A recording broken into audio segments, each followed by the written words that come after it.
Ya, silakan Pak Teguh.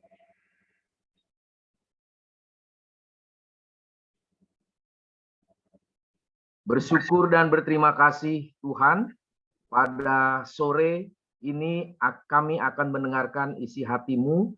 Kuduskan kami dan arahkan jiwa kami kepada setiap perkataan-Mu yang menghidupkan kami dan membawa kami kepada pengenalan-Mu yang makin mendalam, dan kami semakin diteguhkan di tengah-tengah badai yang terus berjalan, yang justru menghibur kami untuk tidak mudah bimbang. Karena dari situlah kami menemukan kekuatan, dan dari situlah kami semakin mengenal Engkau, siapa Allah kami yang mencipta, bahkan menebus kami dan memanggil kami dan menuntun kami menuju tanah perjanjian, di mana kami harus melewati padang gurun yang sangat menakutkan itu. Tapi Engkau adalah tiang awan di tengah siang hari yang sangat terik dan banyak sekali godaan. Dan ada tiang api di malam hari membawa kami di dalam kekudusan dan kesucian, sehingga seluruh kemungkinan mara bahaya yang tidak pernah berhenti itu tidak akan mampu menguasai umat pilihan-Mu. Jagailah kami pada hari ini, sebagaimana kesaksian Pak Eli yang sudah mengingatkan kami, dan sebentar firman-Mu yang dibagikan, dan setelah itu kami akan ada pengajaran mengenai sakit penyakit. Belas kasihan dan anugerah-Mu memimpin kami dari awal sampai akhir. Hanya satu nama, penolong dan gembala jiwa kami yang hidup, kami berdoa dan bersyukur. Amin. Saya akan membahas satu berita firman Tuhan dari kitab Ulangan ayat 10-12. Ini perjanjian lama, kitab Ulangan yang ditulis oleh Nabi Musa. Kitab Ulangan 11 ayat 10-12. Saya akan membacakannya. Sebab negeri kemana engkau masuk untuk mendudukinya bukanlah negeri seperti tanah Mesir, dari mana kamu keluar, yang setelah ditabur dengan benih harus kau airi dengan jerih payah, seakan-akan kebun sayur. Tetapi negeri kemana kamu pergi untuk mendudukinya ialah negeri yang bergunung-gunung dan yang turun dari langit. Suatu negeri yang dipelihara oleh Tuhan Allahmu. Mata Tuhan Allahmu tetap mengawasinya dari awal sampai akhir tahun. Bagian ini surat Ulangan, kitab Ulangan ditulis oleh Musa, adalah satu kitab curahan hati Musa kepada umat pilihannya yang akan masuk ke tanah perjanjian. Jadi ini akan masuk ke wilayah yang sudah generasi kedua. Generasi pertama sudah dibinasakan oleh Tuhan karena tegar tengkuk dan kejahatannya. Pembelajaran kita hari ini adalah secara umum dan secara singkat, bagaimana suatu negeri yang dipelihara oleh Tuhan. Suatu negeri yang diberikan oleh Tuhan. Karena mereka dari Mesir, dari tanah Mesir, satu negara kekuasaan yang sangat luar biasa, dengan seluruh perangkat kerajaan, dan adanya Sphinx, adanya piramid, adanya hal-hal yang sangat agung, yang sangat menakutkan pada saat itu, membuktikan kerajaan dari Firaun, dari generasi ke generasi, sangat luar biasa. Dan peninggalan-peninggalan sejarah ataupun dari awalnya membuktikan bangsa ini adalah bangsa yang sangat diizinkan oleh Tuhan di dalam kejahatannya. Dan di belakang seluruh hal itu ada rencana Tuhan yang di luar pemikiran daripada Firaun, bahkan di luar pemikiran daripada orang Israel. Disinilah satu cerita yang sangat mengagetkan, yang sangat menakutkan, bagaimana satu bangsa yang hanya kecil dari bangsa Israel, yang dipimpin oleh Yusuf pada saat itu, yang memimpin di tanah Mesir. Dan dia dipakai Tuhan sedemikian rupa sampai dia meninggal, dan masuk fase kedua setelah Yusuf. Disitulah terjadi satu penyiksaan yang luar biasa. Dan penyiksaan luar biasa, dan akhirnya mereka berteriak kepada Tuhan. Dan sampai kepada telinga Tuhan. Nah, sampai kepada telinga Tuhan, akhirnya Tuhan membangkitkan satu umat, satu pemimpin yang bernama Musa, yang Tuhan tempatkan di tanah Mesir, yang dipelihara oleh putrinya Firaun. Dan kita bisa melihat dalam 40 tahun pertama hidup daripada Musa, dia mendapat suatu gemblengan yang sangat berat, yang sangat sulit, dan dia menikmati seluruh pengajaran intelektualitas dia yang begitu agung, yang begitu cepat. Satu orang yang ditempatkan di istana Firaun, berarti ada rencana Tuhan yang besar. Mungkin Musa pun juga tidak menyangka.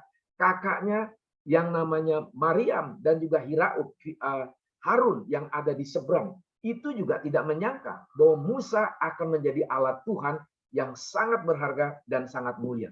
Nah, 40 tahun kedua, setelah dia membunuh daripada orang Mesir, dia berkelahi, dia lari ke tanah yang lain, tanah yang kafir. Di dalam tanah yang kafir itulah dia mendapat satu pembentukan dari sesuatu yang sangat besar, yang sangat agung, sekarang dipreteli oleh Tuhan mulai dari nol. Dan mulai dari nol disitulah dia bertemu dengan Tuhan Yesus. Ditanggalkanlah kasutmu karena di situ kudus adanya. Nah, itu kita berbicara tentang teofani, Allah di dalam Kristus pribadi kedua yang belum berwujud di dalam berinkarnasi. Nah, di situ kita bisa melihat bagaimana Musa harus digembleng dan bagaimana Musa harus belajar kepemimpinan rohani. 40 tahun yang ketiga, disitulah dia harus proklamasi, dia harus bawa bangsa Israel dari tanah Mesir, dan yang kedua dari perbudakan. Dua status ini menjadi satu problematika bangsa Israel yang sangat berat. Dijajah, diduduki, dikuasai, dan di hal-hal yang dibutakan imannya, sehingga mereka tidak ada lagi pembicaraan bicara mengenai kebenaran. Dan kita bisa bayangkan ratusan tahun dia harus diperbudak. Dan disitulah dosa terus-menerus menguasai hidup bangsa Israel. Dan disitulah Musa harus menyatakan satu kedaulatan Tuhan yang dipakai oleh Tuhan sebagai pemimpin yang kecil. Sebagai pemimpin yang kecil memang tidak gampang. Dia harus menunjukkan bahwa dia memang diwujudkan oleh Tuhan, dirancang oleh Tuhan untuk membawa keluar bangsa Israel. Apa yang menjadi satu kekuatan Musa di dalam kitab Ulangan? Dia selalu merepetisi. Dia memberitahukan ulang sesuatu di tengah penderitaan, kekuasaan daripada Firaun, dan diperbudak. Dan akhirnya menyiksa mental mereka, dan akhirnya mereka harus berteriak kepada Tuhan, tapi nggak ada pemimpin. Dan di saat waktunya Tuhan, muncullah seorang pemimpin, yaitu Musa. Itulah hidup Anda dan saya. Di dalam ketetapan Tuhan, di dalam waktu Tuhan, di dalam rencana Tuhan ke depan, tiga hal ini menjadi harta karun yang paling utama di dalam setiap hidup manusia. Di tengah penderitaan, di tengah kekecewaan, di tengah banyak hal problema, kita melihat tiga hal tadi. Sehingga kita bisa belajar maksud daripada Tuhan yang seolah-olah terlalu biasa. Tetapi kalau kita merenungkan lebih dalam dan lihat jauh ke depan, kita melihat ada tangan Tuhan. Kita merasakan hadirat Tuhan, dan kita membawa satu kemenangan yang tidak ada habis-habisnya. Maka Ulangan 11 ayat 10 ingin mengatakan, sebab negeri kemana kau masuk untuk mendidikinya, bukanlah negeri yang seperti tanah Mesir. Jadi satu negeri yang dijanjikan Tuhan, yang di luar otak bangsa Israel, tapi di sini di dalam kekekalan pikiran Tuhan yang sudah dirancang sebelum segala sesuatu ada. Itulah kekayaan rahmat yang daripada Tuhan yang dikatakan oleh Musa menjadi satu harta karun yang tidak bisa dihapus. Apa yang dikatakan Tuhan pasti terjadi di dalam waktunya Tuhan, dan akan memungkinkan segala sesuatu yang baru, dan akhirnya sembah sujud dari semua bangsa umat pilihan Israel harus mengakui Yahweh adalah satu-satunya Allah yang membawa kemungkinan di tengah-tengah ketidakmungkinan dari bangsa Israel yang tegar tengkuk. Dan di dalam kitab Ulangan ini, Nabi Musa memberikan lagi satu patokan iman dan satu cahaya mata yang menjelajah seluruh kegelapan di padang gurun kehidupan. Maka ayat 12 secara pribadi membuat saya membaca firman ini satu ledakan iman, sesuatu dorongan iman untuk mencapai seluruh kemungkinan yang sulit di dalam pikiran Tuhan. Maka firman Tuhan ini menjadi satu kekuatan keteduhan, membuat Anda dan saya mendapatkan kepastian. Karena kalimat di ayat 12 membuat kita kaget. Suatu negeri yang dipelihara oleh Tuhan Allahmu. Kita sudah mengatakan dari awal bagaimana Tuhan membuat segala sesuatu di dalam akidahnya Tuhan. Bagaimana Tuhan merancang seluruh ketetapannya, peringatannya untuk tidak gampang jatuh di dalam dosa. Dan memberikan kepastian bagaimana seharusnya persiapan jiwa, hati, pikiran ke negeri yang baru, yang penuh madu susu dan seluruh kesejahteraan. Dari Mesir yang penuh penderitaan, tetapi di dalam transisi menuju tanah perjanjian 40 tahun, Tuhan harus filter siapa anak-anak Tuhan yang dipilih. Inilah kesulitan bagi Anda dan saya di tengah-tengah kehidupan. Karena ada satu kalimat, suatu negeri yang dipelihara oleh Tuhan Allah. Musa ingin mengatakan apa yang dikatakan oleh cintanya Tuhan, bukan cintanya kamu dan aku sebagai manusia yang sering berubah, tapi cintanya Tuhan yang diungkapkan, yang dikatakan, itu ada kepastian yang bernilai berlian kekekalan. Bukan sementara, bukan sesuatu yang bisa dirubah-rubah, tetapi perkataan Tuhan itu suatu negeri yang dipelihara oleh Tuhan. Kalau dipelihara oleh Tuhan, kemungkinan negeri itu rusak adalah kepada setiap umatnya yang tidak mau setia mengikuti suara Tuhan. Karena suara Tuhan itu pasti menggerogoti kita yang penuh dengan kepalsuan dan penuh dengan ketidakpastian. Karena suatu negeri yang dipelihara oleh Tuhan akan menjadi kemenangan, akan menjadi kesungguhan, ketangguhan, kemauan untuk terus-menerus siap jiwanya masuk kepada transisi, yaitu tanah perjanjian. Dan yang kedua di sini, suatu negeri yang dipelihara oleh Tuhan Allahmu, titik 2. Mata Tuhan Allahmu tetap mengawasinya dari awal sampai akhir tahun. Satu ayat saja, saya merenungkan berjam-jam dari ayat ini. Kenapa? Saya bertanya sama Tuhan, kenapa engkau menunjukkan kepadaku ayat ini yang begitu luas, yang berlimpah ruah, dan begitu mengagumkan, dan aku harus tegar, dan aku harus tunduk di bawah mezbahmu, dan aku seperti dibukakan mau mulainya suatu film seolah-olah di bioskop, dan aku melihat besar sekali dan mengagumkan, membuat saya terurai mata saya dengan tangisan yang tidak bisa lagi dikatakan Tuhan itu ajaib, Tuhan itu baik, Tuhan menyembuhkan dalam segala hal persoalan hidup. Tema hari ini, Sisi akan membahas bagaimana tubuh kita itu disembuhkan dari diri kita. Nah, orang Israel ada satu penyakit dosa yang menyesatkan, mematikan, dan Tuhan bersuara, berkata-kata melalui Nabi Musa, aku yang pelihara negeri pilihan ini, dan mataku akan mengawasinya terus-menerus dari awal sampai akhir tahun. Akhir tahun di sini tidak ditulis tahun berapa, tapi akhir tahun di sini adalah satu misteri penyertaan Tuhan yang tidak dibatasi oleh angka-angka di dalam setiap tahun yang berubah. Kalau Pak Eli sudah mengatakan dia adalah pengusaha kelapa sawit, saingannya adalah Sinarmas Group, saingan yang besar-besar.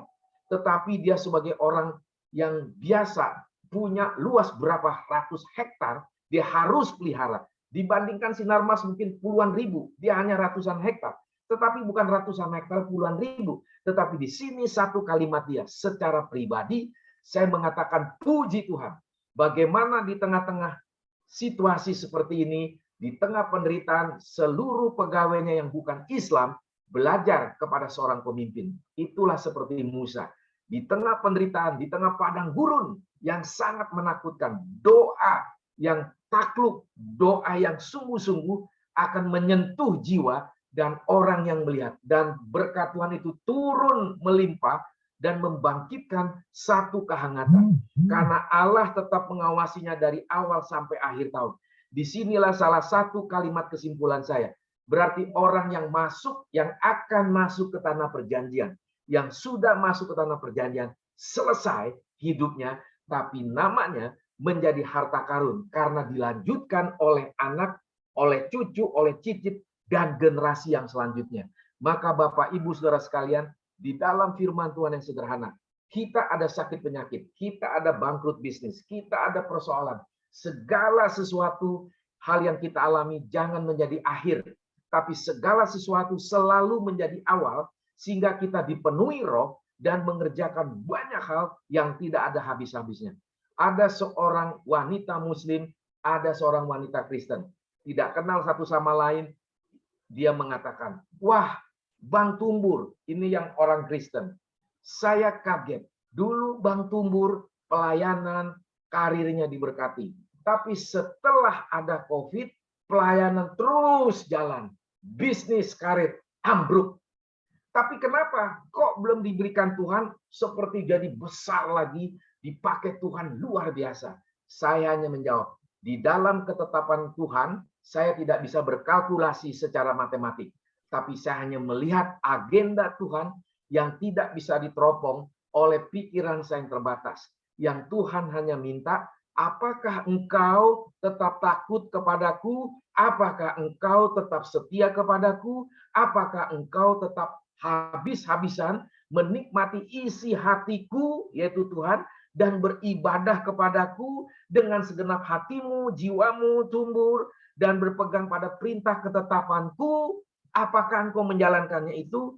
Ingatlah, segala sesuatu tidak boleh kamu bandingkan sebelum COVID, sesudah COVID. Yang aku minta, Tuhan ingin mengatakan, di dalam COVID ini, api Tuhan itu harus membakar. Dan kau harus menyatakan kemuliaan, dan banyak jiwa yang dipanggil oleh Tuhan.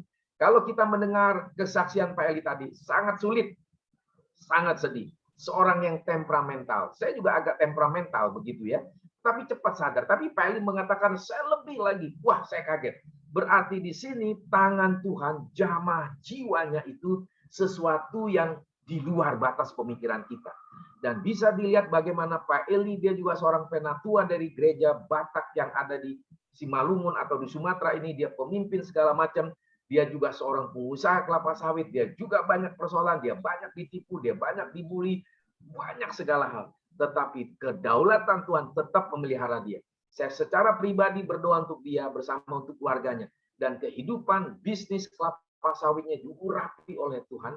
Dan gereja yang dibangun akan menjadi berkat bagi yang belum menjadi Kristen kembali kepada Tuhan. Jadi Bapak Ibu Saudara sekalian, dari firman Tuhan ini mata Tuhan Allah tetap mengawasi Anda dan saya. Dari awal kita dipanggil Tuhan sampai kita bertemu dengan mezbahnya Tuhan, Dia akan pelihara kita. Amin. Mari kita berdoa. Tidak habis-habisnya kami bersyukur kepadamu Tuhan, bahwa apa yang diberitakan secara sederhana ini membuka wawasan kepada kami, dan ada kehangatan jiwa kami, dan kami bergantung seutuhnya, sepenuhnya kepada isi hatimu, dan kami boleh dibentuk sedemikian ajaib, sehingga tidak lagi kami terus-menerus kepada tegar tengkuk. Kami tahu Tuhan, kepada keberadaan ego kami yang menakutkan. Kami tahu Tuhan, setan itu tidak akan pernah diam. Kami tahu Tuhan, ada suara yang berbisik. Kami tahu Tuhan, di tengah ketenangan ada suara setan terus menyerang kami. Dan kami tahu, kedaulatanmu Tuhan tidak akan meninggalkan kami. Sebagaimana firman-Mu Ulangan 11 pasal 12 ayat 12 ini. Matamu Tuhan terus mengawasi kami dari awal sampai akhir tahun seluruh hidup manusia. Hanya Engkau yang tahu, hanya Engkau yang berdaulat, hanya Engkau yang mengkalkulasi, hanya Engkau yang menuntun hidup kami di padang gurun kehidupan ini. Di dalam nama Yesus Tuhan hidup, kami serahkan acara ini. Amin. Amin. Ya, terima kasih Pak Tumbul untuk firman-Nya. Kita akan masuk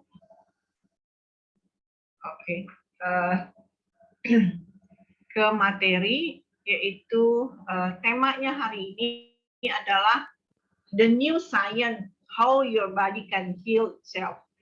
Jadi saya persiapan ini tadi malam sampai jam 1:30 Saya baca buku, saya pikir, "Aduh, apalagi nih." Tapi, ini benar-benar, merangsang saya untuk apa sih, tubuh ini, bagaimana, defense mechanism yang Tuhan berikan, kepada setiap orang untuk bisa bertahan dengan berbagai, environment. Jadi, kita akan masuk sebentar, oke.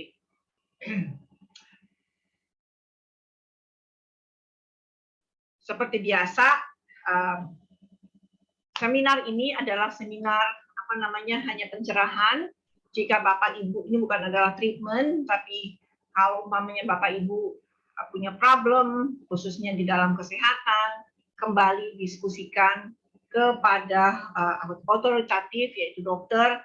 Bapak Ibu bisa ke rumah sakit dengan tergantung dokter spesialis apa yang diperlukan. Jadi Bapak Ibu bisa berkonsultasi dengan teman-teman dari kedokteran. Jadi ini adalah sharing saya, dan ini bukan adalah satu medical, setiap segala sesuatu medical kita ke dokter itu adalah satu keharusan, di mana mereka adalah orang-orang yang sangat otoritatif di dalam bidangnya. Itu saja Bapak Ibu, kita akan masuk ke bahan kita, yaitu bagaimana tubuh bisa self healing. Jadi benar-benar kemarin tadi malam sampai berapa kali baca, balik lagi, saya bilang kok saya nggak ngerti ya ini segala macam. Akhirnya tadi pagi saya baru dapat clue-nya.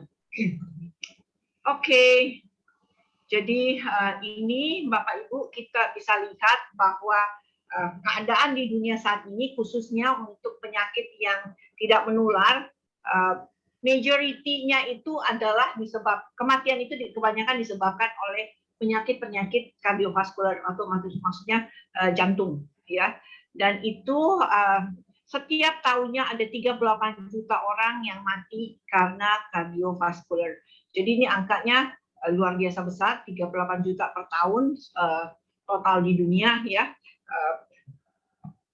Dan ini benar-benar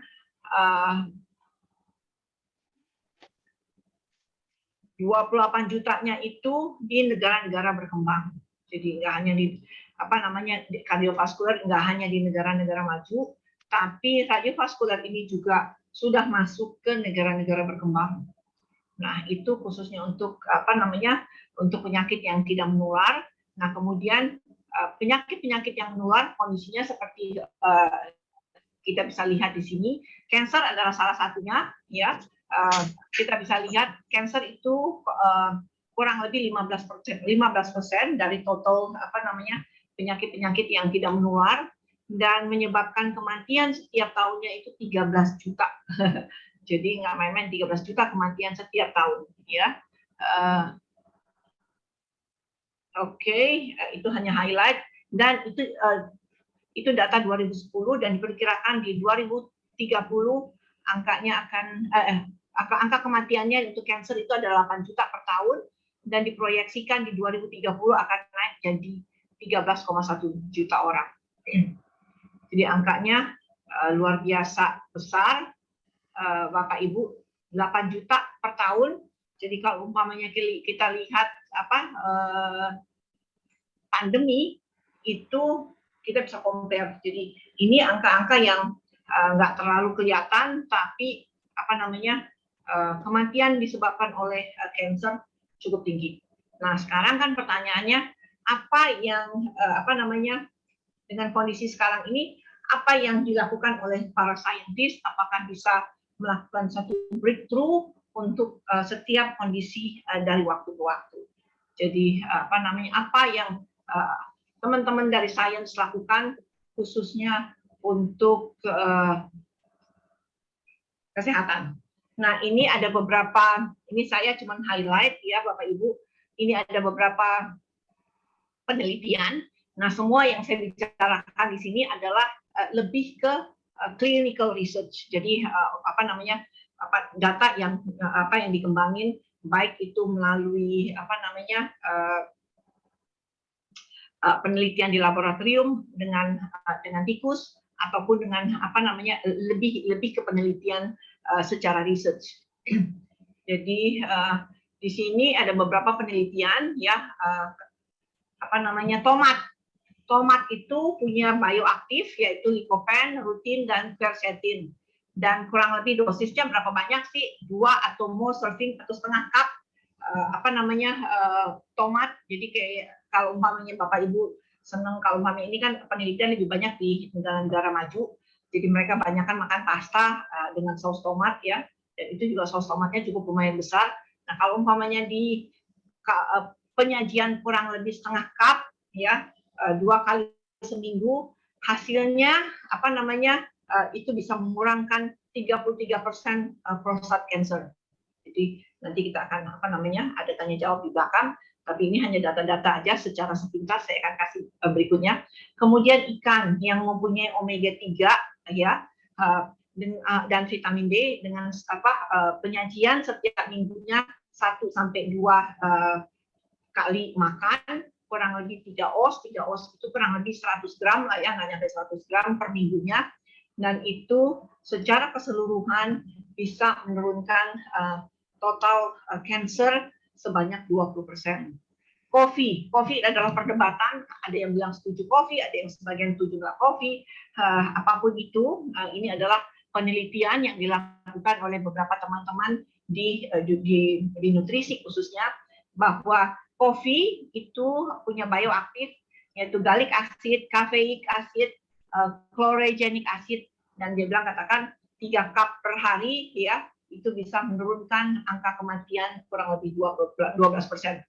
Ini cuma highlight ya Bapak Ibu. Terus kemudian teh ya, itu dia punya bioaktif EGCG ya, 3 cup per hari itu bisa menurunkan 15% cancer usus ya, pencernaan. Kemudian walnut ya, walnut itu punya alpha linoleic acid, vitamin D dan lignan, kurang lebih 14 biji walnut itu bisa mengurangkan 23% penyakit koronari jantung ya. Kalau umpamanya kita bisa lihat bentuknya walnut itu enak Bapak Ibu, saya suka banget. Kemudian kedelai ini banyak perdebatan, wah kedelai nggak bisa, ini segala macam. Oke, nanti di akhir sesi kita akan banyak membahas tentang soy. Kemudian di kedelai itu ada ada bioaktif ya, setengah cup soy milk per hari itu bisa menurunkan 11% tipe 2 diabetes. Nah, kalau umpamanya dibilang setengah cup per hari ya, jangan kalau umpamanya yang diabetes ya jangan nggak usah pakai gula ya. Jadi kalau umpamanya kita pikir soy milk terus kemudian kita campur gula, kalau pas gulanya lagi tinggi itu juga nggak di sini penelitiannya lebih soy milk per cup, half cup per day dengan kondisi yang tanpa gula ya. Kemudian chili ya, dia bisa menurunkan mortalitas secara keseluruhan sekitar 14%. Kembali lagi, ini adalah clinical research ya, jadi sifatnya lebih di laboratorium. Para saintis ngembangin hal-hal apa sih yang bisa dikembangin dari makanan yang mereka melakukan penelitian. Nah, ini beberapa waktu lalu saya juga share data ini bahwa biological potensi yaitu dari segi farm, jadi dari tumbuh-tumbuhan, dan juga kita compare dengan produk-produk farma. Nah, di sini kalau umpamanya yang biru itu adalah cancer drugs ya, kemudian yang kuning itu adalah obat-obatan yang soy extract itu dibandingkan dengan obat-obat cancer yang lain ya, kurang lebih dia di 17-18%. Kemudian kalau umpamanya kita lihat tamoxifen itu kurang lebih di bawah 20%. Ini dua ya, di dua ini tamoxifen sama pasilantexal Terus kemudian yang unik adalah apa namanya turmeric sama tea, ya.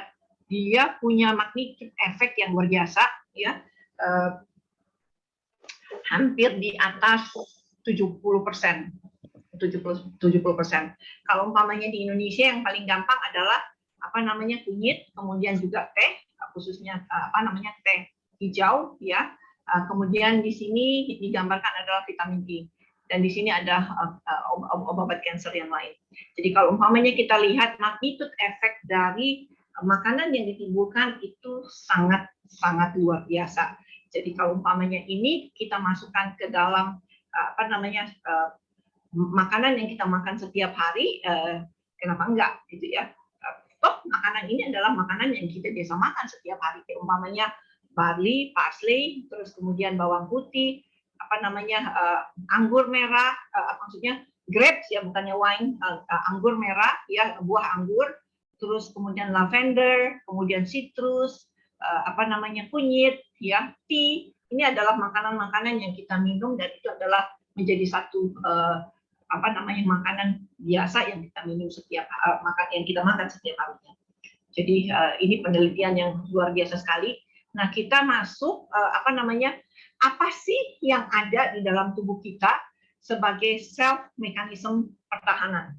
Jadi di sini kita akan belajar mengenai angiogenesis, kemudian DNA modification, kemudian regeneration atau stem cell, microbiome. Kita pernah beberapa waktu yang lalu, tahun lalu kita bahas mengenai microbiome, kemudian kita juga pernah bahas imun sistem secara spesifik, tapi kita akan rangkumkan 5 poin ini menjadi satu pelajaran yang jadi pencerahan buat kita sore hari ini.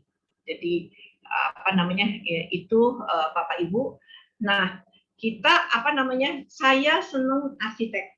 Jadi kalau umpamanya Bapak Ibu kalau umpamanya lihat ini di sebelah ini adalah Forbidden City, ya, istananya di Beijing. Kemudian ini pada umumnya adalah apa namanya istana-istana di Eropa, dan apa mereka punya sistem mekanisme pertahanan. Kalau umpamanya musuh nyerang mereka harus bikin sedemikian rupa apa namanya arsiteknya supaya orang-orang yang tinggal khususnya raja, karena itu adalah apa kalau umpamanya raja dituduhkan bahwa negara itu atau umpamanya raja itu tunduk di bawah kekuasaan si penakluk. Jadi semua harta dan segala macamnya itu dibawa ke negara si apa namanya si pemenang, termasuk seluruh harta bergerak maupun juga harta tidak bergerak. Jadi di sini kita bisa lihat semuanya kurang lebih sama, ya. Jadi kalau umpamanya di Forbidden City, mereka pertama itu lapisan pertama adalah sungai. Ya, kalau umpamanya ngelihat sungai seperti kayak gini, ini adalah kelihatan sungai buatan yang bukan yang alami. Jadi begitu juga untuk yang apa namanya kastil-kastil di Eropa, mereka kalau lihat susunan kondisinya seperti kayak gini, benar-benar ini punya purpose bahwa mereka harus melakukan satu pertahanan yang luar biasa. Jadi kalau umpamanya manusia punya pemikiran pertahanan yang luar biasa untuk defense sistemnya, kita akan lihat bagaimana Tuhan memberikan defense system kepada setiap kita, ya, untuk bertahan dengan berbagai kondisi. Jadi kalau umpamanya musuh masuk di depan, ya, biasanya kalau umpamanya gerbang itu biasanya gerbang itu pasti akan tinggi dan di atasnya pasti ada lubang. Jadi kalau umpamanya ada musuh yang masuk, mereka akan tembakin dari atas apa namanya. Dan kalau umpamanya di sini kita bisa lihat ada, kalau di Forbidden City ada 4 pintu, ya, pintu utama, pintu belakang, terus kemudian samping, ya. Dan di atas setiap pintu gerbang itu pasti ada mekanisme yang begitu luar biasa. Sebelum mereka masuk, mereka udah dihadang terlebih dahulu. Jadi kalau umpamanya kemarin kita lihat apa namanya di apa namanya perang Rusia kemarin itu apa namanya jembatannya dia putusin. Jadi supaya mereka nggak masuk, musuhnya yang masuk. Kan umumnya kalau umpamanya benar-benar kondisinya memang nggak ini, jembatan ini akan diputus, ya.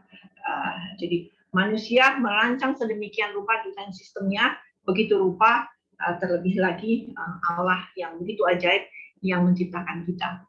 Jadi apa namanya,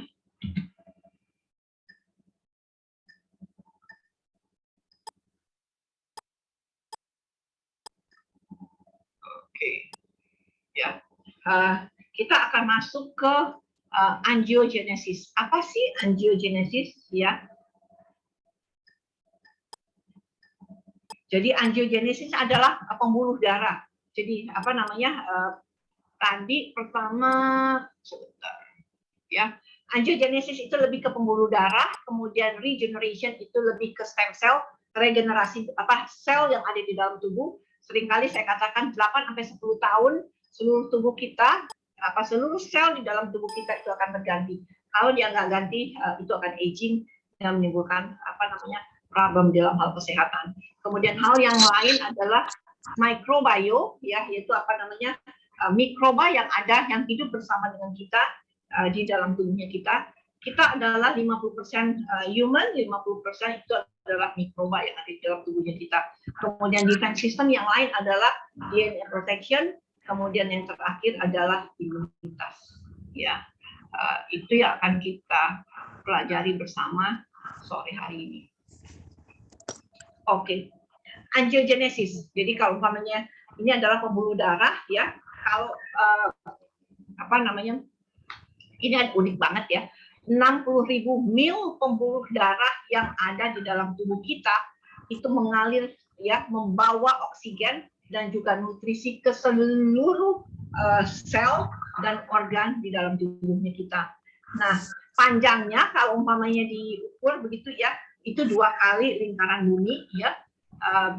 Dan yang benar-benar amazing adalah hanya dibutuhkan 60 detik atau 1 menit untuk jantung memompa darah ke seluruh tubuh dan kembali lagi ke jantung. Jadi kurang lebih itu 1 menit. Itu benar-benar saya benar-benar amazing bagaimana Tuhan dengan panjang yang begitu panjang, ya, 2 kali lingkaran bumi, tapi Tuhan hanya dalam waktu 1 menit. Jadi kalau umpama Bapak Ibu nggak amazing dengan tubuh yang Tuhan kasih, ya, itu benar-benar ini hal yang luar biasa. Dan seluruh pembuluh darah ini adalah membawa oksigen dan juga nutrisi ke setiap sel di dalam tubuhnya kita.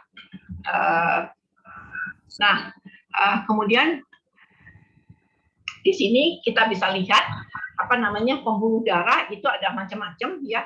Ada pembuluh darah yang kelebihan, sebenarnya harus dipotong, ya. Di tengah-tengah adalah pembuluh darah yang sehat, ya. Kemudian yang di kiri itu adalah pembuluh darah yang berkelebihan, ya, sampai over. Dan yang di kanan ini adalah pembuluh darahnya nggak berkembang sampai kering dan benar-benar kekurangan nutrisi. Nah, contoh kalau umpamanya kita lihat di gambar kanan itu adalah yang kalau umpamanya pembuluh darahnya over, yaitu adalah cancer. Jadi kita lihat di sini, ya, pembuluh darahnya saking ininya, jadi saking banyaknya, jadi dia bikin satu koloni, ya. Ini benar-benar nakal, dia bikin satu koloni dan dia akan berkembang dan makin lama makin besar. Dan sampai ada beberapa yang metastase, ya. Kemudian kita coba lihat, ya, ini pembuluh darah yang normal, baik di liver, di paru-paru, di jantung, dan di nervous system. Ini kalau kita bisa lihat, ini benar-benar pembuluh darahnya itu rapi banget, ya. Jadi kalau umpamanya dia membentuk satu pola, dan polanya kita bisa lihat pola yang begitu bagus, ya. Sistematis satu dengan yang lain dan berhubungan satu dengan yang lain dengan begitu indah dan harmonis. Nah, kalau umpamanya kita lihat ini yang harmonis. Yang di kanan adalah saya lebih di zoom, itu pembuluh darah. Yang di kiri ini adalah pembuluh darah normal, dan di sini adalah pembuluh darah yang berkelebihan, ya, sampai bikin koloni, yaitu cancer. Jadi kalau kita bisa lihat di sini, dia sambil benar-benar bikin satu koloni sampai area yang lain setelah ini. Jadi kalau umpamanya di Chinese medicine itu yin and yang-nya nggak seimbang, ada di era yang benar-benar overload, yang sementara di area lain itu benar-benar kekeringan. Jadi pembuluh darah itu sama seperti kayak kereta api, ya, dari satu stasiun ke stasiun lain. Kalau umpamanya stasiun itu apa namanya ada mogok ataupun umpamanya dia traffic jam, di area itu akan benar-benar semua orang akan berkumpul di situ. Di stasiun setelahnya yang di mana di sini apa namanya macet, di depan itu kekurangan makanan. Sementara yang di lain juga apa namanya ini akan menumpuk. Jadi ini kurang lebih sirkulasi darah di setiap apa namanya tubuh kita. Nah, jadi kalau umpamanya tadi kita lihat ada yang kelebihan, ada yang kekurangan. Nah, kalau umpamanya yang kelebihan itu apa sih penyakitnya? Ya, apa namanya? Cancer, kemudian kebutaan, apa namanya? Endometriosis, Alzheimer, obesitas, ya, multiple sclerosis, ya, kemudian apa namanya? Ini penyakit yang kelebihan dan membentuk satu koloni. Nah, sementara kalau umpamanya area yang apa namanya peredaran darahnya nggak sufficient, yaitu bisa mengakibatkan apa namanya jantung, kemudian stroke, ya, rambut gugur, ya, ER, ya. Jadi apa namanya kalau saya ingat waktu saya cancer kemudian di mastektomi, ya, itu pembuluh darahnya apa namanya kan di ketiak segala macam kan apa imun sistem juga diambil segala sampai saya 2 tahun itu benar-benar saya apa daerah payudara itu sampai ke ketek itu saya nggak baal, itu benar-benar baal banget. Dan saya ingat banget si dokternya bilang gini, ingat Bu, kalau umpamanya kondisinya udah seperti kayak gini, tangan Ibu apa benar-benar tangan emas nggak boleh bawa 3 kilo, di atas 3 kilo itu benar-benar berat dan bisa efek ke imun sistemnya kita. Karena area di ketiak itu imun sistemnya apa namanya getah benihnya udah diambil, ya sebagian diambil. Jadi apa namanya saya latih sedemikian rupa, ya, sampai itu benar-benar bisa apa saya benar-benar bisa ngerasain itu kurang lebih 2 tahun. Di ketiak kurang lebih satu tahunan lebih itu baru mulai berasa pelan-pelan dan total saya benar-benar ngerasain itu setelah 2 tahun. Dan saya latih ya tangan saya benar-benar ini benar-benar bisa straight, kalau nggak bakalan bisa straight. Jadi apa namanya pembuluh darahnya itu dibentuk karena itu kan udah dipotong semuanya dan dia akan cari pembuluh darah baru, dia akan membuat pembuluh darah baru di situ supaya apa namanya yang tadinya kita nggak benar-benar berasa ya baal itu lama-lama akan kebentuk dan ini. Nah itu yang kelebihan maupun juga yang kekurangan. Jadi apa namanya ini benar-benar sama seperti pelajaran saya di Chinese medicine yang kelebihan dan kekurangan. Jadi ini selalu bergandengan tangan, nggak mungkin apa namanya ada di satu titik ada yang kelebihan, pasti di tempat lain juga pasti ada yang kekurangan. Jadi itu Bapak Ibu, terus kemudian khususnya untuk angiogenesis ya. Jadi kita kan berharap kalau umpamanya area di mana dia kelebihan itu benar-benar dibunuh sedemikian rupa sehingga dia nggak berkembang membuat satu koloni, atau umpamanya di area yang lain yang kekurangan, gimana supaya regenerate dia punya sel untuk dia maju sama aja kayak tadi saya bilang. Saya di mastektomi itu apa gimana sel-selnya mati, sel kansernya, dan juga apa namanya sel-sel yang lain itu apa namanya bisa jalan lagi dengan apa peredaran darah baru dengan jalan yang baik. Jadi makanan apa sih yang bisa kita perhatikan ya untuk kondisi-kondisi seperti angiogenesisnya itu benar-benar aktif ya, khususnya untuk cancer.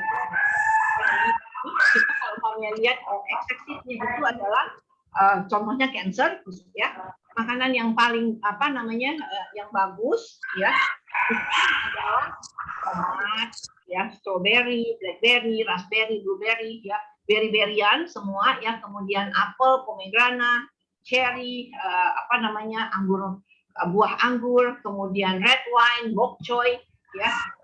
Bok choy ini adalah sayur yang sangat murah, yang sangat affordable ya, yang kita bisa makan, dan kalsiumnya juga lumayan cukup ada di situ ya, walaupun nggak terlalu besar.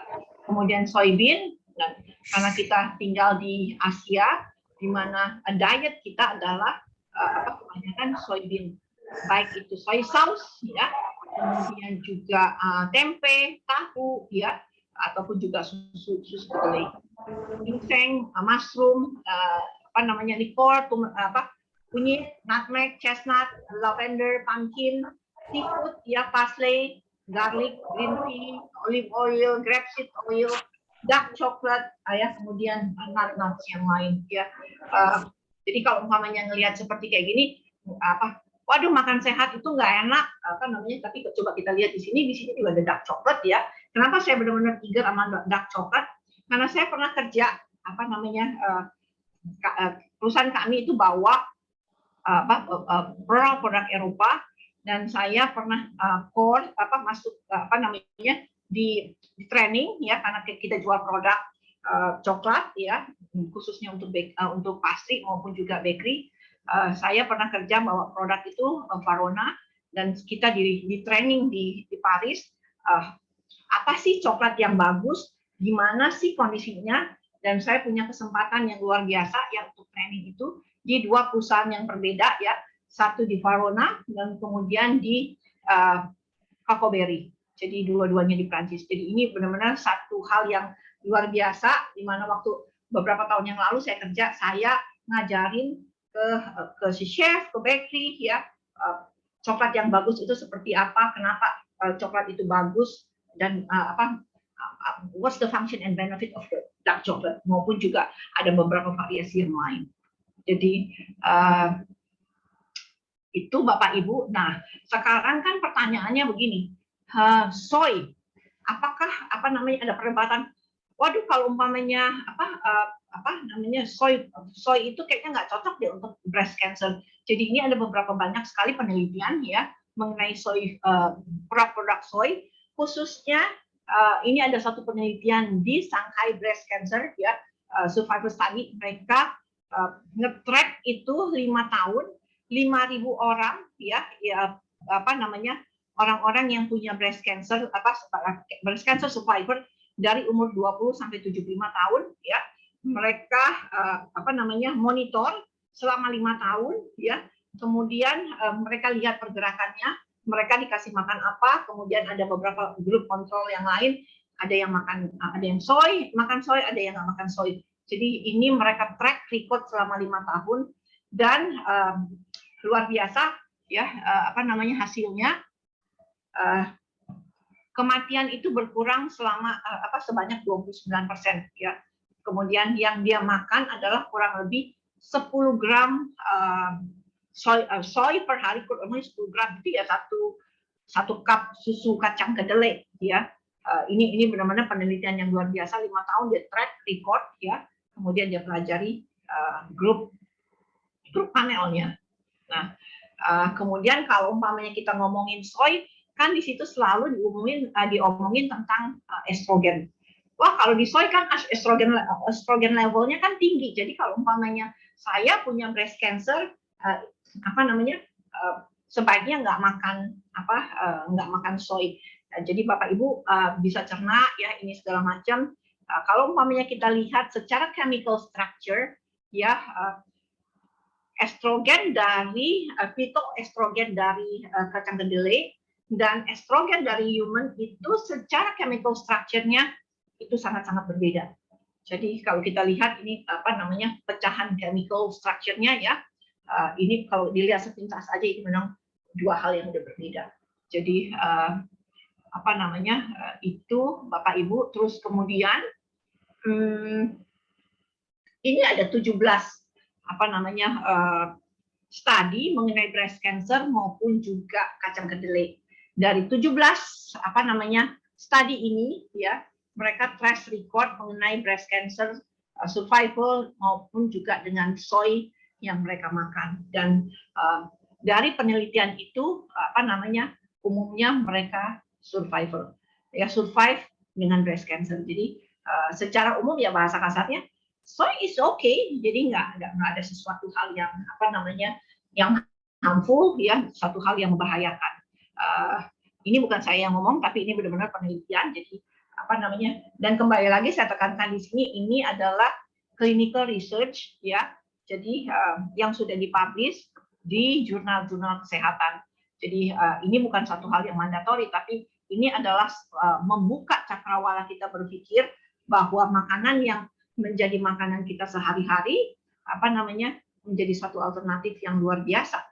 Tuhan provide apa namanya, with the very apa namanya, affordable price untuk setiap kita dan punya impact yang luar biasa. Itu sih sebenarnya. Terus kemudian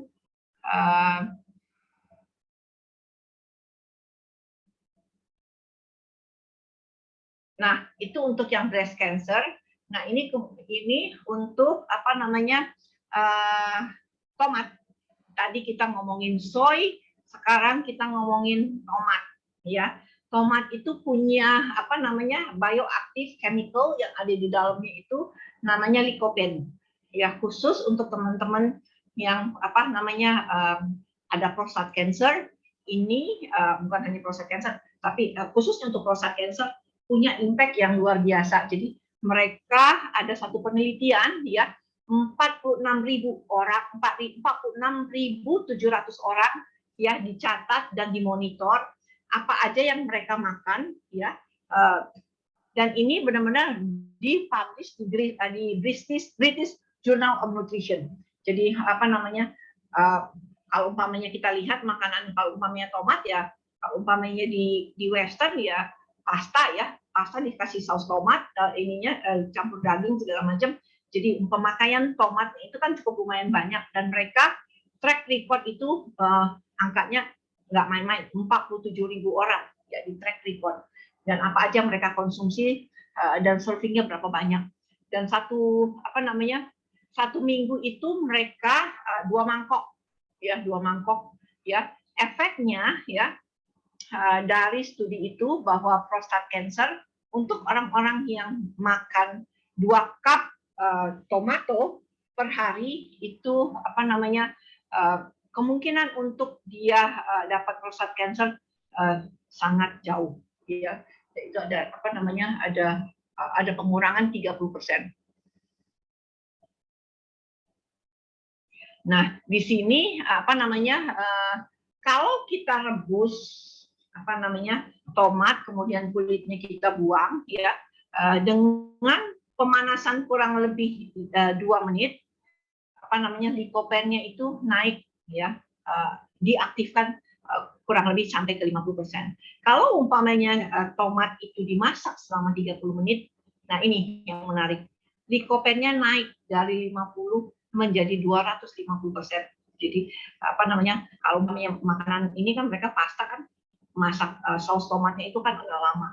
Jadi tomat punya peranan yang luar biasa untuk teman-teman yang apa namanya, prostat cancer. Nah, pertanyaannya yang berikutnya adalah tomat yang mana sih, ya, kalau umpamanya di apa namanya, di Western ataupun di Amerika mereka pakai cherry tomato. Saya dilihat di Indonesia juga cherry tomato juga udah mulai ada, atau apa, saya sih kuncinya begini, semakin dia warnanya makin ngejreng, ya, antioksidannya. Jadi apapun sayur atau buah yang warnanya benar-benar very strong, itu pasti antioksidannya tinggi. Itu aja sih rule of thumb-nya. Jadi kalau mau pakai yang mana, ya, kalau saya sih lihat kalau umpamanya ini kan di Amerika, kalau umpamanya di Indonesia tomatnya yang mana? Cari tomat kalau umpamanya ini warnanya benar-benar fresh, segar, dan warnanya very strong. Baik yang apa namanya, ada yang saya nggak pernah lihat sih untuk yang black tomato sih di sini, kecuali tomat hijau, ya, tomat hijau ada, tapi yang hitam sih saya nggak pernah lihat. Mungkin ada bapak ibu mungkin pernah lihat, tapi saya sih secara pribadi nggak pernah lihat sih untuk black tomato.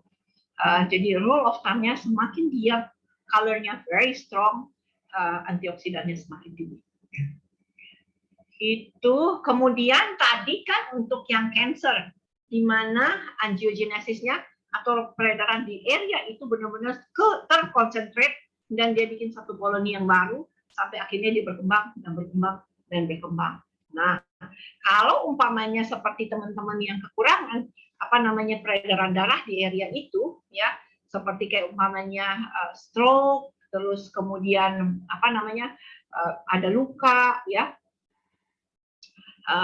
Kemudian ini makanan apa sih yang cocok buat mereka, ya, untuk menstimulasi peredaran darah di area itu. Kalau yang tadi kita makan untuk supaya dia cut, ya, peredaran darah di area itu supaya itunya akan keurai, ya. Kalau di sini kita memang menstimulasikan supaya peredaran area itu benar-benar bagus, ya. Makanan yang paling cocok adalah kulit apel, kemudian dry cranberry, cherry, berry-berryan, barley ini apa ya, kalau jali-jali, ya, jali-jali. Saya senang banget kalau umpamanya makan bubur jali-jali, ya. Saya ingat di masa kecil kan biasanya sore-sore itu makan kacang hijau, kalau enggak ya jali-jali gitu, ya. Kemudian ada di sini adalah chili pepper, ginseng, onion, peppermint, pumpkin seed, ya, lettuce, rosemary, sesame seed, kemudian kismis, sunflower. Ini adalah makanan-makanan untuk mengembangkan peredaran darah di area itu, ya, di mana yang bermasalah. Nah, di sini ada satu penelitian, ada satu jurnal, ya, mengenai kulit apel, ya. Nah, di sini kan kita bisa lihat gambar ini hari pertama sampai 3 minggu. Nah, di sini ada binatang ini tikus, ya, di sini kalau umpamanya kita lihat yang merah itu adalah peredaran darah, dan ini kiri itu nggak ada peredaran darahnya, ya. Ini hari pertama, kemudian dia dikasih makan selama 3 minggu, ya, selama 3 minggu, dan dalam 3 minggu ini pembuluh darah di area itu berkembang, ya. Jadi dalam 3 minggu peredaran darah di area itu berkembang. Jadi kalau Bapak Ibu makan apel, ya, kulitnya, apalagi kalau umpamanya apel-apel yang fresh, ya, kulit itu punya serat yang sangat tinggi, ya, khususnya apel punya seratnya itu luar biasa banget, ya.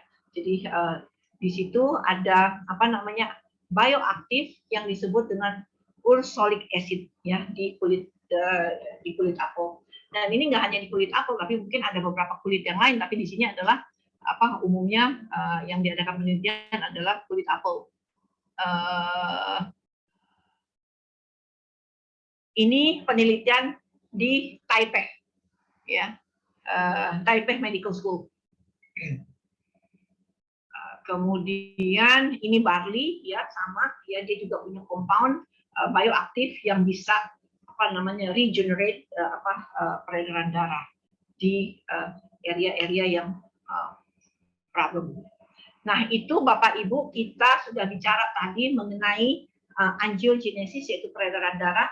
Itu adalah salah satu mekanisme yang luar biasa. Kita tadi bisa lihat, ya, dia punya panjang 2 kali panjangnya bumi, tapi dengan ajaibnya Tuhan kasih peredaran darah dari jantung dan ke jantung kembali masuk dari pembuluh darah balik, ya, dari kiri ke kanan kembali lagi dia ke jantung, itu hanya butuh waktu 1 menit.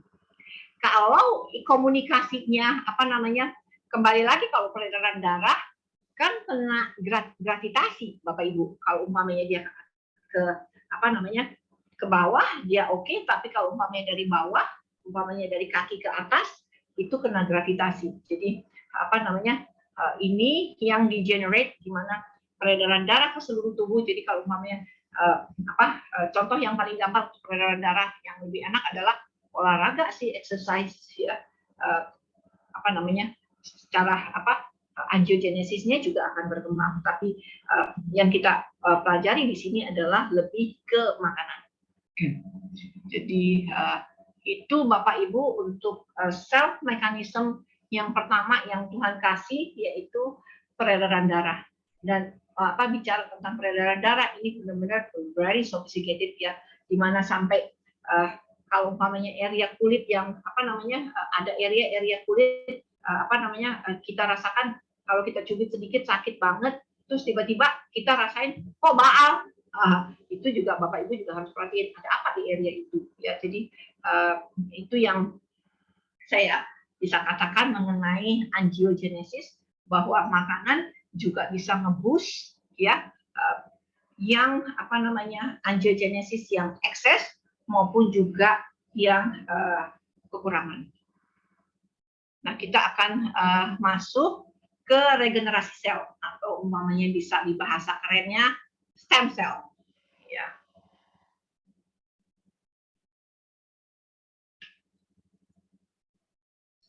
Nah, apa namanya kita punya apa namanya tubuh itu harus diregenerasi. Jadi saya selalu katakan 8 sampai 10 tahun tubuh kita harus diregenerasi.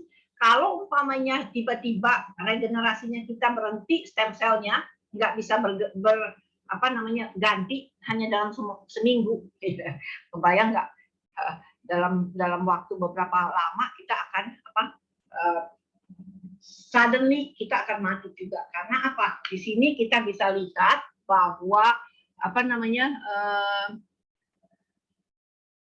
saya bisa bilang untuk liver pergantian sel di rambut itu apa yang paling sedikit apa namanya usus ya usus kita itu usus itu akan berganti selnya itu kurang lebih 3 minggu. Jadi kalau umpamanya 1 minggu aja kita nggak ada regenerate sel di usus, nggak bisa ngebayangin itu mikrobio yang ada itu akan teriak dan kita akan moodnya swingnya luar biasa. Jadi apa namanya tadi adalah peredaran darah, kemudian pergantian sel ya sangat diperlukan oleh tubuh ya supaya semuanya organ itu berfungsi secara maksimal. Itu yang saya bisa katakan untuk stem cell, bahwa seluruh tubuh kita sel-nya harus diganti. Jadi kalau apa namanya kenapa kalau umpamanya ada beberapa tipe diet ya, umpamanya ada yang intermittent fasting lah atau apapun macam-macam atau umpamanya detoksifikasi, itu kurang lebih dibutuhkan untuk merubah sel lidahnya kita, taste buds itu perlu 10 hari. Kemudian untuk apa namanya sel usus itu perlu 21 hari. Jadi ada beberapa detoksifikasi itu kurang lebih 21 hari dengan asumsi dalam 21 hari sel di dalam usus kita berganti. Kalau umpamanya sel di dalam usus kita berganti, penyerapan makanan itu akan lebih maksimal. Jadi waktu penyerapan makanan lebih maksimal, nutrisi yang diambil, yang diekstrak itu lebih banyak, dan pada saat dia didistribusikan oleh apa namanya oksigen maupun juga peredaran darah melalui angiogenesis itu lebih maksimal. Jadi saya bukannya promosi, tapi apa namanya muka saya selama 6 tahun terakhir ini, 6-7 tahun terakhir ini saya rubah pola hidup dengan makan ya, walaupun kadang-kadang juga nakal juga gitu ya. Tapi apa namanya majority dari apa yang saya makan itu udah berubah. Saya merasakan apa namanya kulitnya nggak kering ya, biasanya tuh kulit saya kering banget. Jadi kalau umpamanya digaruk sedikit aja itu udah putih-putih ya, kayak burukan. Kemudian kulitnya kering dan kemudian saya melihat apa namanya muka saya lebih cerah dibanding 10 tahun yang lalu. Jadi itu bonus Bapak Ibu ya. Jadi dengan makan yang sehat, apa namanya sel kita regenerasi ya, baik sel di muka. Jadi kalau ibu-ibu kan selalunya cuma apa regenerate apa selnya itu hanya di muka. Padahal kalau umpamanya regenerate sel kita di seluruh tubuh itu maksimal, itu akan impact ke seluruh apa namanya moodnya kita juga lebih enak, kemudian kulitnya juga lebih shiny. Nah, ini ada satu penelitian ya di Italia ada 25 orang yang luka bakar, kemudian pada saat masuk di rumah sakit diukur stem cell di dalam darahnya ya berapa banyak ya, ini di Universitas Cordova di Italia, ya. Kemudian diukur dari waktu ke waktu selama mereka di rumah sakit. Nah, ya, ini kita bisa lihat ya pergerakannya, ya, stem cell, ya, setiap orang itu diukur, kemudian dia lihat apa namanya pergerakannya seperti kayak gimana. Apa in average, ya, apa namanya stem cell yang ada di bone marrow kita itu dikirim. Jadi ada komunikasi yang luar biasa untuk luka bakar, ya, dia akan apa namanya stem cell yang ada di bone marrow kita akan cepat-cepat kasih signal, dia akan kirim apa namanya pertolongan ke luka bakar supaya apa luka bakarnya itu cepat recovery. Dan apa namanya kalau umpamanya kita luka kan biasanya pertama kalau umpamanya ingat kalau waktu kita masih kecil naik sepeda atau tiba-tiba jatuh kan bonyok tuh, ya, di depan yang tengah-tengah yang besar itu apa namanya masih basah, di kiri kanannya dia sekelilingnya masih apa udah mulai kering dan mengecil dan apa namanya makin kecil, ya, ininya. Nah, di situ adalah stem cell di tubuh kita kasih signal, cepat-cepat kita harus recovery apa supaya kulit yang luka itu benar-benar bisa disembuhkan. Jadi dia kasih signal. Nah, di sini dikatakan apa?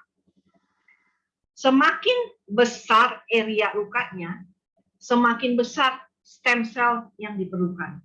Jadi kita lihat ya di sini pergerakannya, ya.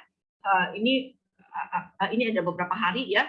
Oh ini hari pertama, ini hari ketiga, ya. Hari pertama itu dia akan jump langsung cepat, kemudian dia drop, ya. Kemudian ini di hari ketiga dia naik dan di peaknya itu hari di-12, ya. Kemudian dia slowly but sure kalau umpamanya apa udah ada pergantian lukanya, udah ada pergantian makin hari makin kering, stem cell-nya juga akan makin lama makin berkurang. Nah, kalau umpamanya kok nggak sembuh-sembuh, ya, ada apa gitu, ya. Berarti kalau umpamanya teman-teman yang diabetes, stem cell-nya itu nggak terlalu bagus. Nanti kita bisa setelah ini kita bisa lihat, ya, apa namanya yang eksesif maupun juga insufficient, itu penyakit apa yang ditimbulkan untuk stem cell, untuk regenerate-nya itu nggak maksimal, ya. Kemudian ini apa namanya ada satu penelitian, ada 519 orang, ya, yang menderita jantung di Jerman, ya, diambil blood sampelnya, ya, kemudian diukur stem cell-nya berapa banyak. Jadi kalau umpamanya stem cell-nya tinggi, ya, untuk penyembuhan kardiovaskularnya juga ada 3 grup di sini. Ada yang stem cell-nya itu benar-benar kuat, ya, yang tinggi, terus kemudian grup 2 itu medium, kemudian yang grup 3 yang hijau itu low. Jadi yang stem cell yang di dalam tubuhnya itu maksudnya stem cell dalam arti regeneration, kemampuan untuk dia meregenerasi selnya itu tinggi, kemampuan untuk dia recovery-nya juga akan lebih tinggi. Jadi apa namanya mekanisme yang Tuhan kasih itu sangat luar biasa banget, ya. Jadi untuk untuk orang-orang yang ngalamin problem di stem cell, ya, regenerasi kulit regenerasi sel yang ada di dalam tubuhnya itu lama gantinya. Jadi kalau umpamanya kan saya bilang setiap tubuh kita ini 8 sampai 10 tahun. Kalau umpamanya dia makin lama, ya, mau nggak mau itu pergantian karena pergantiannya lama pasti ada sesuatu, pasti regenerasi dari kulit selnya itu nggak terlalu efektif. Nah, penyakit-penyakit yang disebabkan di sini adalah diabetes, asma, autism, ya, kemudian infertility, kemudian skin aging, ya, jantung, ya, osteoporosis, Parkinson, atau juga penyakit-penyakit syaraf yang lain. Jadi regenerasi selnya itu nggak maksimal.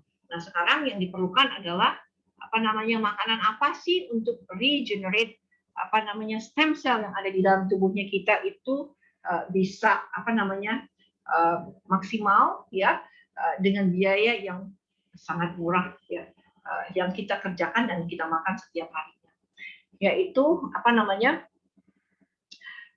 bambu ya, kemudian beri-berian, blueberry, Chinese celery ya, daun bawang ya, kemudian dark coklat lagi, goji berry ya, green bean, green tea, mangga kan enak ya Bapak Ibu, apa namanya, ikan ya, omega 3 ya, pistachio, plum, spinach, kemudian apa namanya, cumi-cumi punya tinta.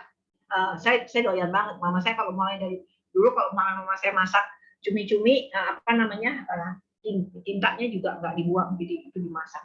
Dan ini juga untuk regenerate apa namanya sel lebih cepat. Jadi kalau umpamanya nggak mau makan, ada orang yang nggak suka karena amis, jadi bisa juga sih sekarang kan banyak apa namanya gourmet noodles ya, yang dia pakai dari tinta cumi-cumi. Jadi pasta ataupun juga noodles baik dari sayuran maupun juga dari tinta cumi-cumi.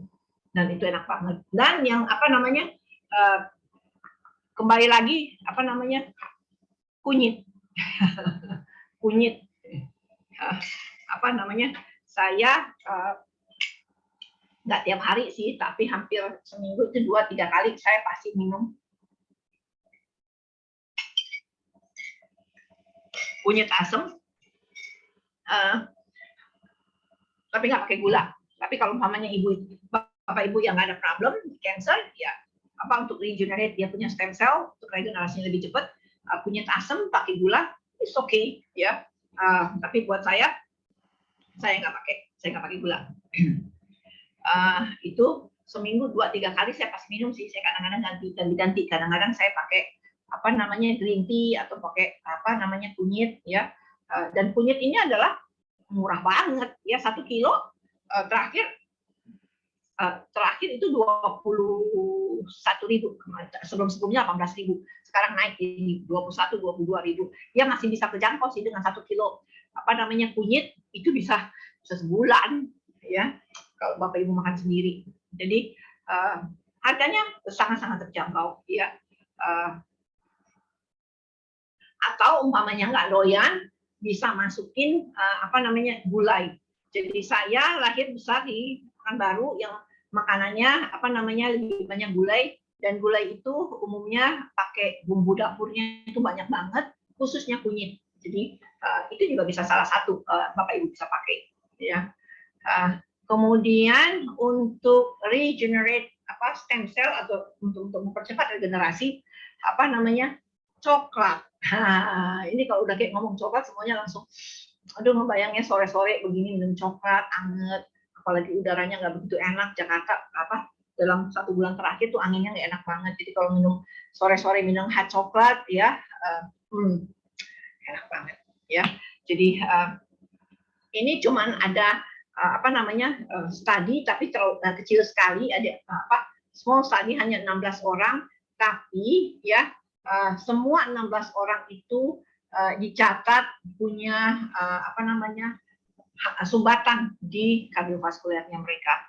Nah, mereka minum kurang lebih 2 cup per hari ya hot coklat, tapi di sini hati-hati ya. Dan nanti saya akan jelasin apa macam-macam coklat. Di sini saya akan jelasin macam-macam coklat. Di sini adalah the highest apa cocoa content. Umumnya sih di rata-rata kalau umpamanya yang di industrial itu the highest cocoa powder itu 22% cocoa contentnya. Ya kalau umpamanya cocoa powder. Tapi kalau umpamanya saya suka minum apa namanya coklat ya, coklat block, kemudian saya chop ya, saya campur susu sedikit ya untuk minum. Jadi apa namanya saya nggak pakai cocoa powder, tapi saya coklat block saya cut ya, kemudian saya panasin. Jadi the highest the cocoa content, that's the better. Jadi kalau umpamanya cocoa powder sih maksimum di 22, tapi kalau umpamanya cocoa powder yang biasa tuh umurnya di 11%, ini 9-11%, tapi yang the highest itu 22%. Nah, ini juga ada satu penelitian. Nah, ini studinya lebih banyak ya, ada 20.000 orang ya di Jerman ya. Mereka melakukan penelitian untuk orang-orang yang mengalami studi ini kurang lebih dimonitor 20.000 orang ya, baik orang-orang yang sakit maupun juga ada grup kontrol juga yang nggak sakit. Jadi di sini mereka dikasih coklat ya selama setiap hari itu sebanyak 7,5 gram. 7,5 gram itu kalau umpamanya coklat chips itu 3 biji ya. Dan ini benar-benar mengurangi karena kalau umpamanya Bapak Ibu proses coklat itu saya dulu ngajar untuk para pastry ya, para chef itu historis dari coklat. Jadi coklat itu nggak datang come up dengan ini, tapi dengan proses yang panjang, start dari buah, kemudian dia difermentasi ya. Kenapa coklat itu bisa mahal? Karena fermentasinya benar-benar full fermentation produknya. Kemudian habis itu baru dia dikeringin, kemudian dikirim ke Eropa, kemudian dia di roast ya, baru diproses. Jadi ini adalah satu coklat itu benar-benar it's not just ini, tapi itu long story ya untuk sampai ke mulut Bapak Ibu. Jadi yang paling menarik adalah saya rasa sih ya, dark coklat ini punya bioaktif itu karena diaktifkan. Nggak tahu ini cuma feeling saya aja. Karena kemarin saya banyak belajar tentang fermentation, karena proses fermentasi. Jadi kalau umpamanya Bapak Ibu yang di daerah Sulawesi ataupun juga di beberapa daerah di Sumatera yang punya coklat plantation, itu para petani itu seringkali nggak mau lama untuk difermentasi. Jadi kalau umpamanya ada coklat di Indonesia yang kita sebenarnya melimpah, tapi harganya lebih murah ya, karena seringkali si petani nggak mau, karena waktu fermentation-nya cukup lama, dia nggak mau. Padahal semakin lama dia difermentasi, harganya juga semakin baik. Tapi karena mungkin proses waktu yang lama, mereka butuh duit dan ini running out of cash. Ini cuma cerita aja Bapak Ibu, karena saya benar-benar sangat-sangat tertarik mengenai coklat. Nah, coklat itu macam-macam ya. Ada yang dikatakan coklat confiture, ada yang compound. Confiture itu dia sebenarnya coklat ini komponennya cuma 3 sih ya. Cocoa butter, cocoa butter ya, cocoa butter, kemudian cocoa butter lah yang pada umumnya, terus kemudian sugar dan kalau umpamanya dia dikasih susu bubuk ya. Komponennya sih nggak banyak-banyak sih, itu aja. Jadi tinggal kalau umpamanya yang dari white chocolate itu kan sama sekali nggak ada komponen coklatnya, tapi dia cuma ada di cocoa butternya aja. Jadi tinggal permainan berapa persen di situ ya.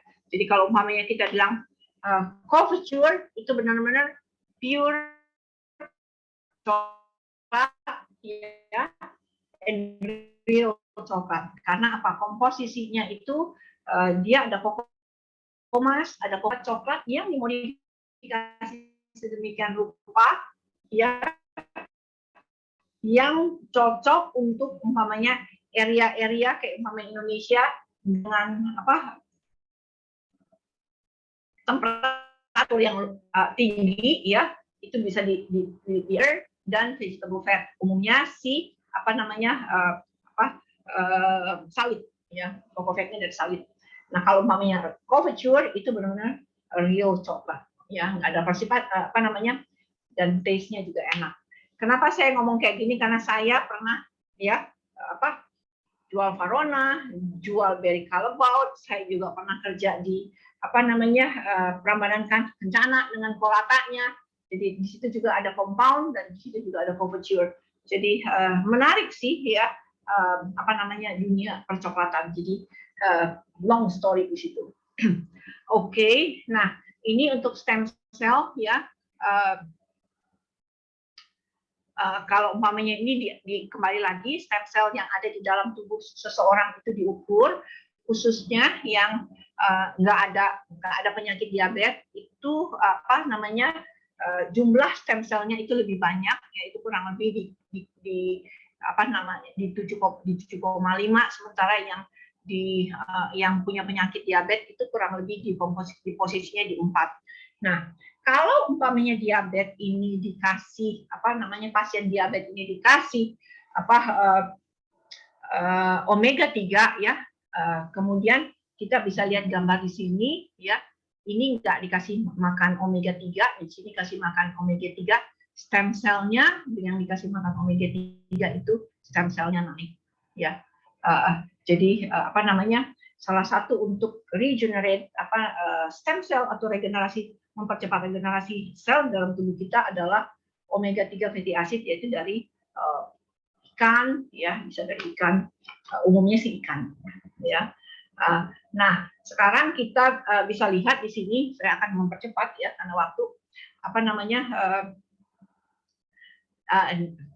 dietary apa sih yang bisa mempercepat stem cell, yaitu satunya Mediterranean diet, Okinawa ya, fasting. Kalau umpamanya Bapak Ibu coba ya, ini enak banget, saya juga sering sih, kadang-kadang ada seminggu 2 kali atau kadang-kadang pokoknya dalam 1 bulan itu saya usahain untuk intermittent fasting ataupun juga kalori restricted ya. Nah, waktu pas kita puasa ya, kemudian sel-sel tuanya kita itu kita usahain untuk dia buang ya. Waktu pas kita mulai makan kembali ya, itu kayak umpamanya handphone di reset, handphonenya udah panas banget, terus kemudian di reset, dimatiin dulu sebentar, kemudian dia baru start lagi. Jadi waktu dia start lagi, stem cell-nya akan ke triggers, sama aja kayak vaksin. Jadi sistemnya sama aja kayak vaksin. Jadi umpamanya itu jadi stem cell-nya akan ke trigger, dia akan naik dan dia kembali lagi rebuild dia punya imun sistem. Nah, makanan-makanan yang yang memperlambat untuk stem cell itu adalah high fat, high salt, sama gula yang tinggi ya. Jadi kalau umpamanya di sini hyperglycemic index-nya tinggi, itu makanan-makanan yang gula sugar content-nya tinggi ya. Bapak Ibu mungkin udah biasa, udah lihat, Bapak Ibu bisa lihat glycemic index yang semakin rendah itu semakin baik.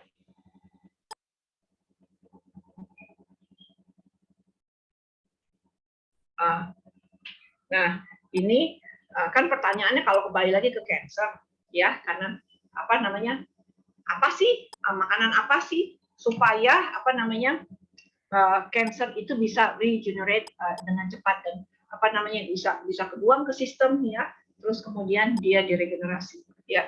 Gimana cara untuk membuangnya ya, makanan apa sih yang diperlukan ya, kita bisa lihat di sini itu kentang ungu, atau umpamanya kalau di kita ya ubi ungu ya. Ubi ungu kan murah, cuman saya suka banget sih ubi ungu. Jadi itu direbus terus kita langsung makan. Semakin sayuran atau tumbuhan atau apapun yang bisa dimakan, kalau colornya semakin strong ya, semakin kuat, antioksidannya itu juga semakin tinggi. Jadi itu aja sih rule of thumb-nya. Jadi kalau umpamanya kita lihat kita nggak punya kentang ungu, ya kita punya ubi ungu ya. Itu juga bagus banget, dan ini bagus untuk colon cancer. Kemudian dark chocolate, dark chocolate saya usahain itu coklatnya itu di atas 70% ya, cocoa content-nya. Jadi bagus untuk breast cancer. Kemudian untuk extra virgin olive oil itu bagus juga untuk breast cancer. Green tea ya, itu bagus untuk kolon dan juga breast cancer.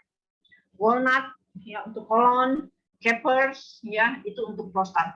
Jadi ini adalah makanan yang bisa meregenerasi tubuh kita lebih cepat ya. Itu Bapak Ibu. Sekarang tadi kita udah masuk di stem cell, sekarang kita masuk di microbiome. Jadi microbiome itu adalah bahwa seperti saya katakan tadi, bahwa tubuh kita itu 50% itu human, 50% lagi bakteri, dan 50% bakteri itu hidup berdampingan dengan kita. Jadi dari mulut, ya kita di situ juga ada mikroba. Dari mulut sampai ke pencernaan kita, sampai ke anus, sampai ke alat kelamin kita juga dibentuk sedemikian rupa dan di sana juga ada mikrobiome, ya. Jadi kalau pertumbuhan mikrobiome atau bakterinya baik dan seimbang, ya itu benar-benar hidup kita berdampingan dan hidup kita juga menjadi lebih sehat. Ya.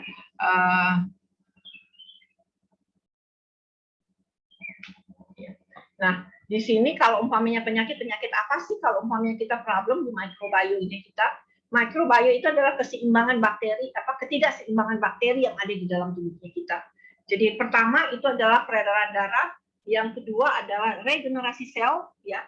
Kemudian yang ketiga adalah mikrobiome atau kita harus mengatur sedemikian rupa mikrobiome yang ada di dalam tubuhnya kita untuk dia benar-benar punya mutual benefit buat kita dan juga buat dia, ya.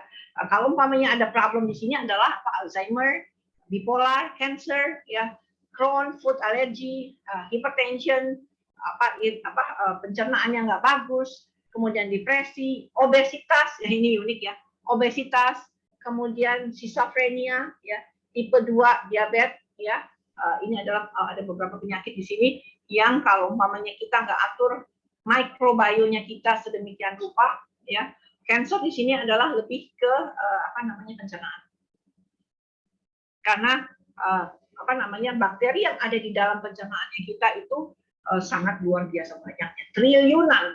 Jadi belakangan ini ada metaverse, dia bilang ngomongnya uang yang beredar itu triliunan. Nah, ini mikrobiome yang ada di dalam tubuh kita juga triliunan, ya.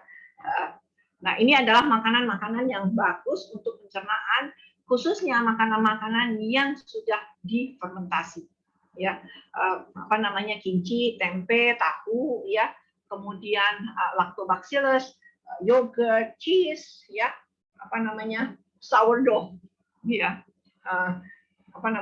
kita bisa belajar dari Bu Hani bikin sourdough, ya. Bu Hani luar biasa untuk roti. Oke, nah kembali lagi kita ke itu tadi makanan-makanan yang difermentasi. Nah, ini ada satu penelitian yang luar biasa mengenai sourdough. Jadi di dalam sourdough itu sourdough itu dia nggak pakai yeast atau yeast pabrikan, tapi dia pakai yeast natural yang biasa dibikin jadi lactobacillus yang ada di udara itu dia di-invite tepung dikasih air, terus kemudian dia diproses kurang lebih 1 minggu untuk jadi ragi, ya, ragi alam, ya. Biasanya kalau umpamanya pabrikan itu pakai ragi, ya, yang pabrikan, tapi kalau ini benar-benar natural ragi, ya. Nah, di sourdough itu ada lactobacillus yang namanya reuteri, ya.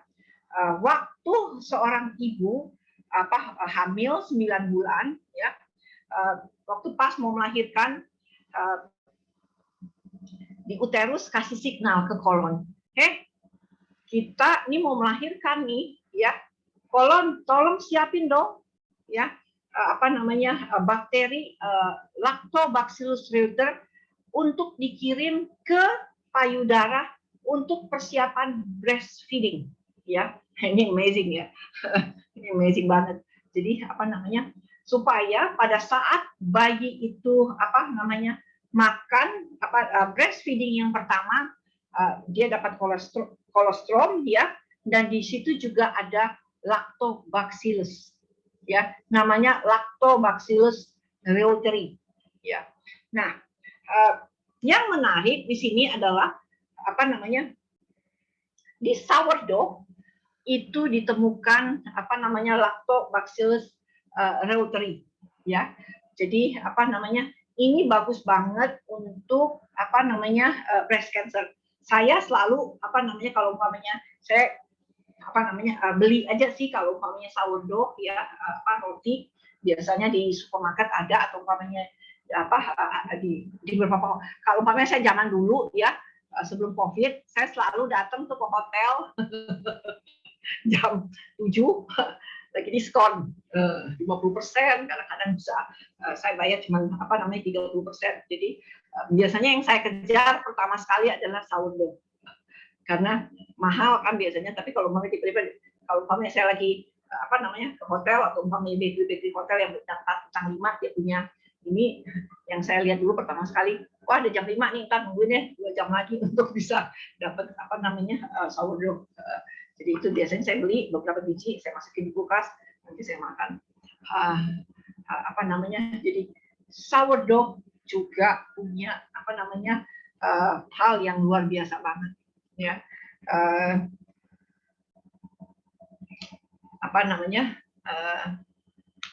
Dan sourdough itu juga punya merilis hormon oksitosin, yaitu hormon sosial. Mereka bilang waktu kita peluk ya, kita dipeluk ya, kita merasakan satu kebahagiaan yang luar biasa, dan itu dikontrol oleh mindnya kita, itu dikontrol oleh oksitosin ya. Dan hormon ini sangat dipengaruhi oleh lactobacillus reuteri. Jadi mereka sering katakan adalah hormon sosial. Jadi make you happy, makan sourdough. Bercanda Bapak Ibu, tapi ini benar. Saya selalu, kalau zaman dulu sih, saya selalu beli pas lagi murah di atas jam 7 di hotel. Ini satu penelitian lagi di Singapura, ya nggak jauh-jauh ya, dari National University of Singapore. Itu nggak banyak ya, penelitiannya cuma 6 orang volunteer ya, mahasiswa. Kemudian mereka dikasih kiwi fruit ya setiap hari selama 4 hari. Kemudian mereka dicek kotorannya ya, di situ dilihat ada apa sih ya, lactobacillus yang ada di di kotoran itu naik 35% hanya dalam waktu 24 jam. Ya. Setelah jadi fiber ya, itu memberi makanan kepada microbiome atau mikroba yang ada di dalam kita untuk dia lebih settle ya, dia akan berubah populasinya, dan populasi lactobacillusnya naik hanya dalam waktu 24 jam. Jadi Bapak Ibu, kiwi ya sekilo 80.000. Jadi kalau kurang lebih 1 kilo itu bisa 12 ya. Saya akan cepat ini Bapak Ibu. Saya senang banget sih ini pelajaran ini. Benar-benar saya siapin tadi malam jam 2 malam. Jadi apa sih produk-produk yang lain untuk microbiome? Banyak sekali ya, ini apricot segala macam ya, chipis, yogurt. Bapak Ibu juga banyak yang tahu karena kita udah pernah bahas. Begitu juga dengan coklat. Nah, yang keempat adalah DNA modification ya. Di dalam tubuhnya kita ini Tuhan mempersiapkan sedemikian rupa defense system melalui DNA ya, dan DNA ini bisa rusak karena radiasi, chemical, stress ya, kemudian diet yang nggak sehat ya. Ini bisa distabilkan lagi oleh makanan. Dan yang paling menarik adalah kembali lagi kunyit ya. Nah, di sini kunyit itu punya 2 function.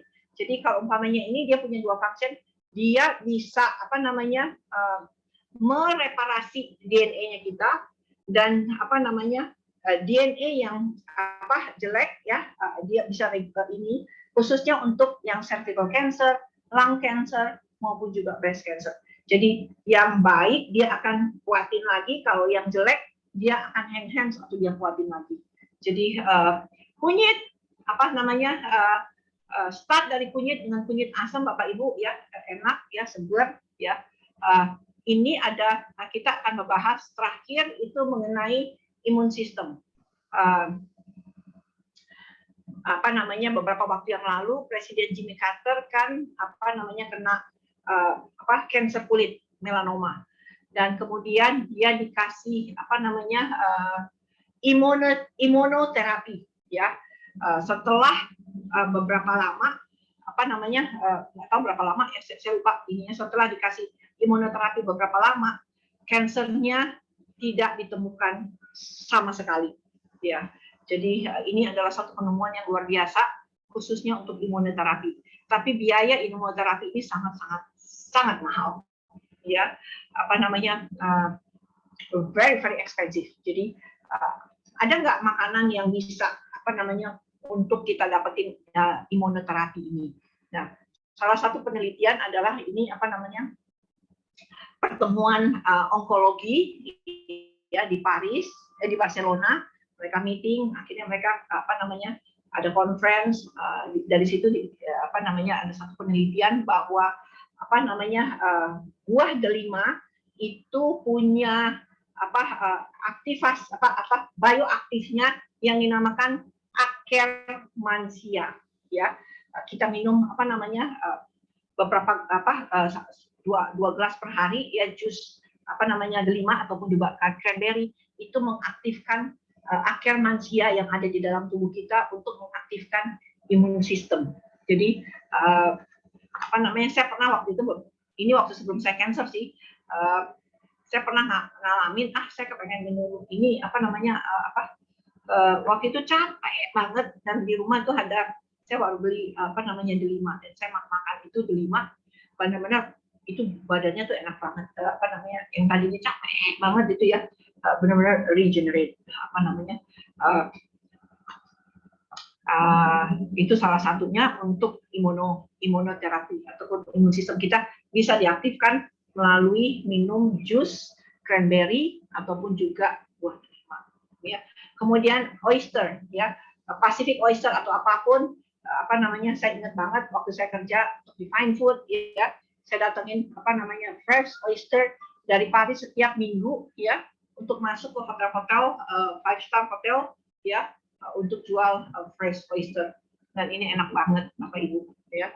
Kalau umpamanya nggak bisa dengan kondisi yang ada, mungkin ada oyster tempat-tempat yang bagus kayak umpamanya di timur ataupun umpamanya di Manado atau area timur yang airnya bersih, itu bagus banget. Ataupun kalaupun umpamanya nggak ada, ini ada satu penelitian dari Shandong University, salah satunya juga oyster sauce juga bisa, tapi nggak banyak.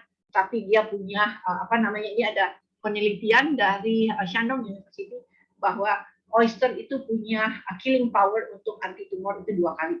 Jadi kalaupun yang nggak dapat oyster, ya dapat soy sauce, it's okay ya, walaupun nggak sampai maksimal, tapi lumayan daripada enggak.